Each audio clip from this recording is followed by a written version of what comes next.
अगस्त 19 हमारी प्रतिदिन की रोटी मिनिस्ट्रीज की ओर से आप सबको नमस्कार। आज के संदेश का शीर्षक मसीह की सामर्थ्य, सोचिल डिक्सन की ओर से।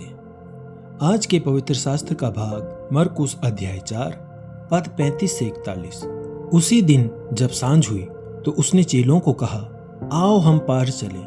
और वे भीड़ को छोड़कर जैसा वह था वैसे ही उसे नाव पर साथ ले चले, और उसके साथ और भी नावें थी।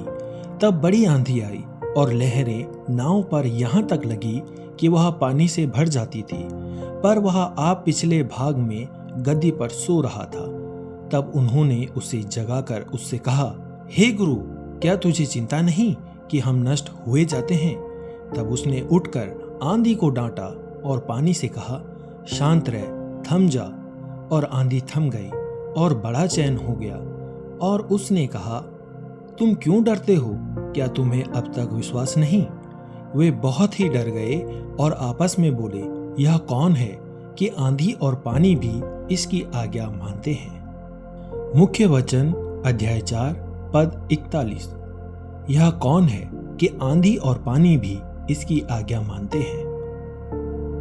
2013 में लगभग 600 प्रत्यक्ष दर्शकों ने कलाबाज निक वॉलेंडा को ग्रैंड कैनियन के पास 1400 फीट चौड़ी खाई के ऊपर एक तंग रस्से पर चलते हुए देखा। वॉलेंडा ने 2 इंच मोटी स्टील की केबल पर कदम रखा और नीचे घाटी की ओर देखते हुए यीशु को नजारे के लिए धन्यवाद दिया। उसने प्रार्थना की और यीशु की प्रशंसा की।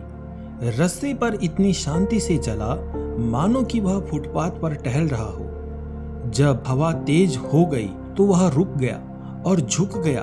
वह उठा और अपना संतुलन वापस पाया और उस केबल को शांत करने के लिए परमेश्वर का शुक्रिया अदा किया।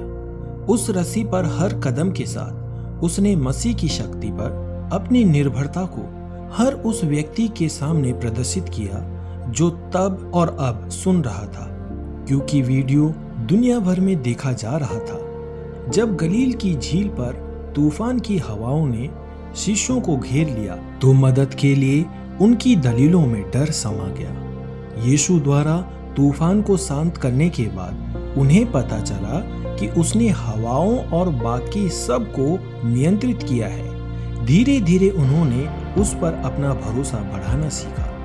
उनके व्यक्तिगत अनुभव दूसरों को यीशु की अभिन्न उपलब्धता और असाधारण शक्ति को पहचानने में मदद कर सकते हैं। जब हम जीवन के तूफानों का अनुभव करते हैं या दुख की गहरी घाटियों पर फैले भरोसे की रस्सी पर चलते हैं, तो हम मसीह की शक्ति में आत्मविश्वासपूर्ण विश्वास प्रदर्शित करते हैं। परमेश्वर हमारे विश्वास चलन का उपयोग दूसरों को उस पर आशा रखने के लिए प्रेरित करने के लिए करेगा। दूसरों के जीवन में मसीह की सामर्थ्य को देखने से आपका विश्वास कैसे मजबूत हुआ?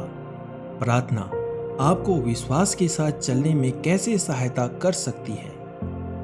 धन्यवाद पिता, मेरे हृदय को शांत करने के लिए, जब मैं जीवन के तूफानी मौसमों में आप पर भरोसा करता हूँ।